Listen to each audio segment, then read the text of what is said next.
Right, week 2 is in the books, and it's another topsy-turvy week. Still don't know what we have really in the conference, but we're going to take a stab at giving a power ranking on it anyway. Let's hit it, Bob.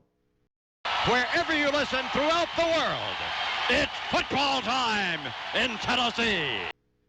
Number 1 on the list is Georgia, but I would like to say this team does not look as dominant through 2 weeks that Georgia normally does the last 2 years. The offensive and defensive line play has kind of surprised me a little bit.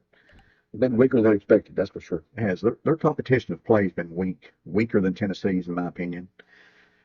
Just for comparison, they're rushing the ball 4.4 yards a carry compared to Tennessee's 6.1.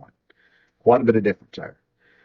Defensively, they're allowing 3.6 yards a carry versus Tennessee's 2.4. Now, I doubt those things continue, but if they continue in that direction throughout the year, Tennessee will be pretty dang high, and Georgia will not go undefeated this year.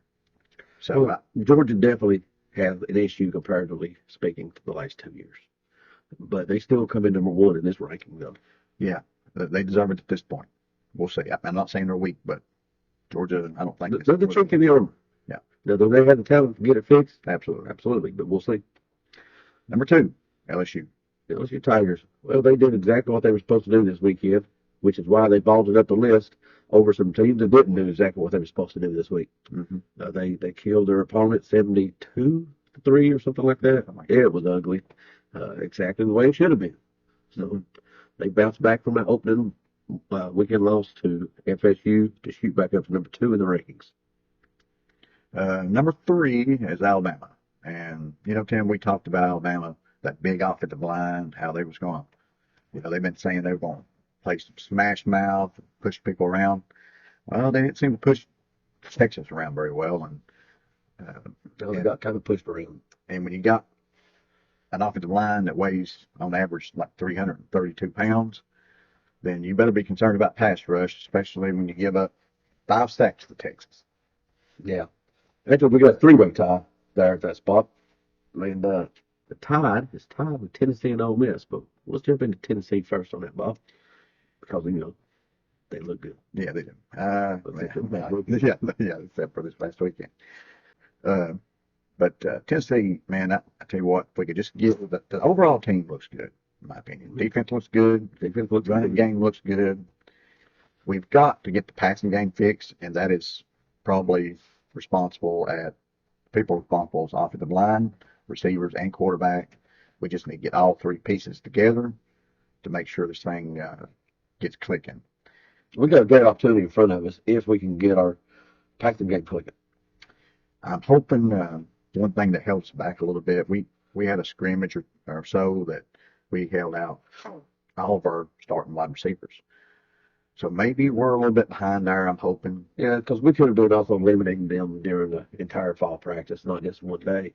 Yeah, I think they knew what they had, and maybe there's some chemistry there that's behind it this point. It's not unusual to start the season off a passing team not be clicking. Let's hope that's what it is this year. I hope so. The third team in that triumvirate is Ole Miss. And they had a nice win over Tulane, top 25 Tulane. Mm-hmm. Yeah, but quite honestly, didn't look good doing it. Yeah, I mean, they got the win. The score was a little misleading because they had a scooping score right there at the end of the ball game. They didn't run the ball very well at all versus Tulane, and I can't imagine Tulane having a just rock-solid run defense.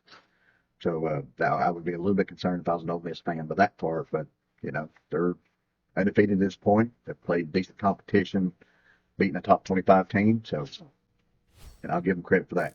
That's why we're having tied for number 3. Yep.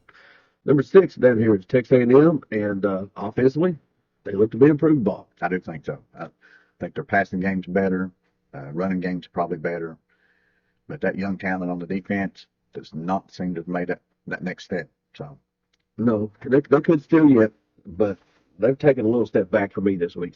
So number 7 is Arkansas. Bob, what can you tell us about Arkansas this weekend? Same as last weekend. They go as KJ Jefferson goes. That is their offense. Their running back's banged up right now. Yeah, Rocket Sanders being out, that's a huge loss for them. I'm not exactly sure when he's supposed to be back. I will say that their rush defense was impressive, but I think they're leading the conference in run defense right now. So they haven't really played nobody. So we're curious about what they look like going forward. All right. Let's go to the Bluegrass State for number 8, Kentucky Wildcats. Look a lot like they did last year. Good defense, good running game. The questions at quarterback a little bit. I thought they'd be doing much better at this point. I think they're shooting their foot at their selves in the foot a lot. And, I still think they might get that thing worked out a little bit. It's not unfixable for what I've seen so far. But No, but remember, he's got to play closer to what his expectations were. Because he's not met them yet. That's for certain. But 2 games in, we're not submitting anything in concrete on this list so far. Number 9, the new coach taking over for the Pirate down there at Mississippi State. yeah, it's helped them having a 30-year starter Rogers there, quarterback. Uh, I thought they might be worse at this point, but they're a decent team.